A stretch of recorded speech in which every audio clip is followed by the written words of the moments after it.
Gonna చచ్చి కాదు కదా, పురుకోస్ మొక్క కూడా మిగలదు. సూపర్ హిట్ మూవీ బత్సల మల్లిని ఆస్వాదించడానికి ఇప్పుడే సనెక్స్ట్ యాప్ ను డౌన్లోడ్ చేసుకోండి. ఎప్పుడు చూసినా గొడవలు పెట్టుకోవడానికి రెడీగా ఇక్కడ సంత ఉంటుంది కదా సీత, వాళ్ళెవరో కనిపించడం లేదేంటి? సంత ఎవరు నాన్న? వాసుకి వాళ్ళు. వాళ్ళ లేరన్నయ్య, కీర్తి ఎగ్జామ్ రాయడానికి బెంగళూరు వెళ్ళింది కదా, తనకి తోడుగా వాసుకి వాళ్ళు కూడా వెళ్లారు. పోనీలే, పవిత్ర మేనమామ వాళ్ళు వచ్చినప్పుడు వాళ్ళ ఇంట్లో లేకపోవడం ఒక అందుకు మంచిదే అయింది. ఉండుంటే వాళ్ళ ఇష్టానికి ఏదో ఒకటి వాగి వచ్చిన వాళ్ళ మనసుని బాధ పెట్టుండేవాళ్ళు.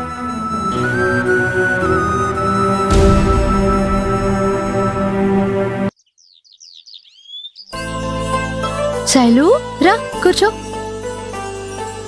కూరగాయలు నేను కట్ చేయనా? ఆహా వద్దమ్మా, చేయి కట్ అవుతుంది. పోనీ వంట చేయనా? ఇప్పుడు కాదు, నువ్వు పెద్ద అయ్యాక చేద్దువు. మరి నేను ఎప్పుడు ఏం చేయను? నాతో కబుర్లు చెప్పు. వచ్చినప్పటి నుంచి నేనే నిన్ను ఎక్కువ ప్రశ్నలు అడుగుతున్నాను, ఇప్పుడు నువ్వు నన్ను అడుగు. మీ అమ్మ లేదంట కదా, దేవుడి దగ్గరికి వెళ్ళిందంట కదా? అవును, మా అమ్మ నాన్న కూడా దేవుడి దగ్గరికి వెళ్ళారు. మీ అమ్మ నాన్న దేవుడి దగ్గరికి వెళ్ళారని తాతయ్య నాన్నమ్మ మాట్లాడుకుంటుంటే విన్నాను.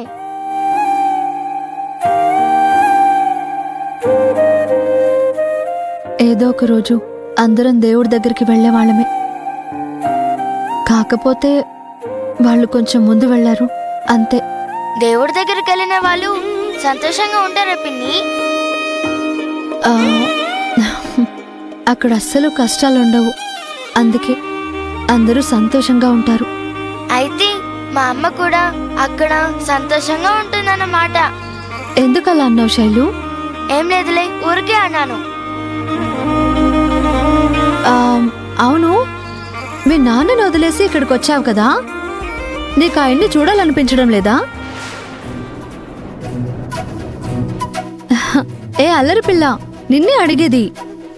మీ నాన్న నీ దగ్గర లేకపోతే నీకు బాధగా లేదా? నేను వెళ్ళి ఆడుకుంటాను పిన్ని. శైలు, శైలు!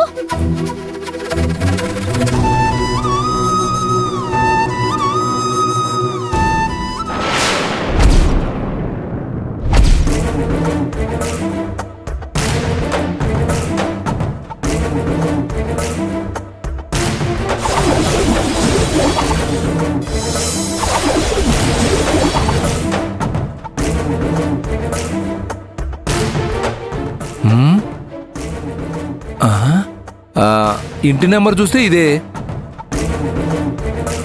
ఇల్లు చూస్తేనేమో చాలా పెద్దగా ఉంది. అడ్రస్ ఏమన్నా పొరపాటుగా రాసిచ్చాడంటావా? ఈళ్ళేనేమోనండి.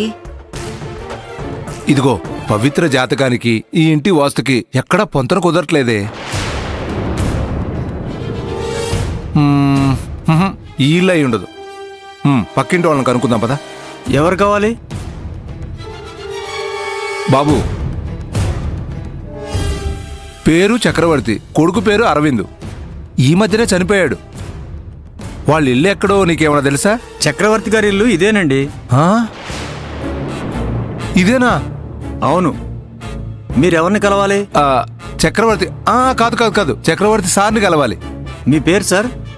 నన్ను శివసుబ్రహ్మణ్యం అంటారు.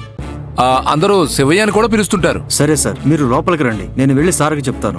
అలాగే, నువ్వు వెళ్ళు, మేము వస్తాం. అలాగే. పద. చాలా పెద్ద ఇల్లు. వీళ్ళు పవిత్రని ఎలా కోడలుగా చేసుకున్నారో ఏం అర్థం కావట్లేదు. ఏమండి, 2 కార్లున్నాయి. బంధువులున్నారేమో, రాకూడని సమయంలో వచ్చినట్టున్నావండి. నీ మొహం, ఇంత పెద్ద ఇల్లు అన్నాక ఆ మాత్రం కార్లుండవా? నీ మొహానికి వాస్తు బాగుందని పెళ్లి చేసుకున్నాను. తర్వాత తెలిసింది బుర్రలో వాస్తు దోషం ఉందని. రాజశేఖర్ చెప్పినట్లు నువ్వు మన బిజినెస్ లో సార్, మిమ్మల్ని కలవడానికి ఎవరో ఇద్దరు వచ్చారు. చూడ్డానికి పల్లెటూరు వాళ్ళ ఉన్నారు.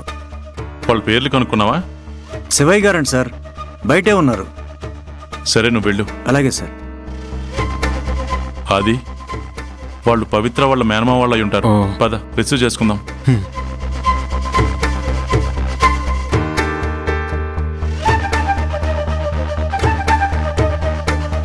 వాళ్ళే అనుకుంటా.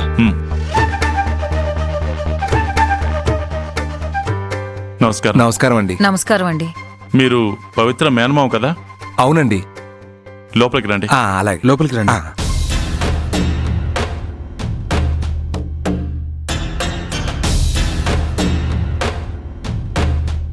శివగారు కూర్చోండి, రండి. పద.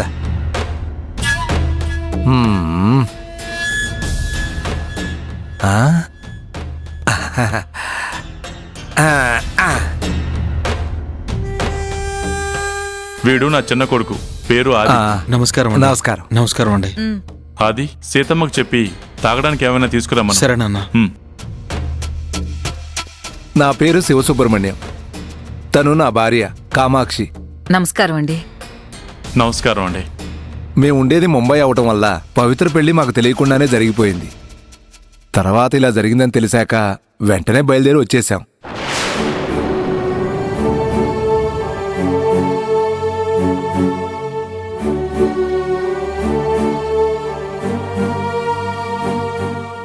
తను నా చెల్లెలు సీత. నమస్కారం అమ్మా. నమస్కారం అండి. నమస్కారం. నమస్కారం అమ్మా. జ్యూస్ తీసుకోండి. అయ్యో పర్లేదమ్మా, ఇవన్నీ మర్యాదలు ఎందుకమ్మా. తీసుకోండి.